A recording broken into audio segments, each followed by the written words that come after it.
तुम्हाला माहीत आहे का, दिवाळीची सुरुवात गायीच्याच पूजेने का होते बरं?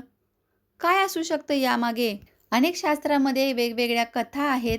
त्यामध्ये असं सांगितलं जातं, की जेव्हा देवाने समुद्र मंथन केलं, त्यामध्ये अमृतासोबत अनेक हिरे, रत्ने, माता लक्ष्मी यासोबत धन्वंतरी देवता प्रकट तर झालेच, पण दिव्य गाय प्रकट झाली, कामधेनू.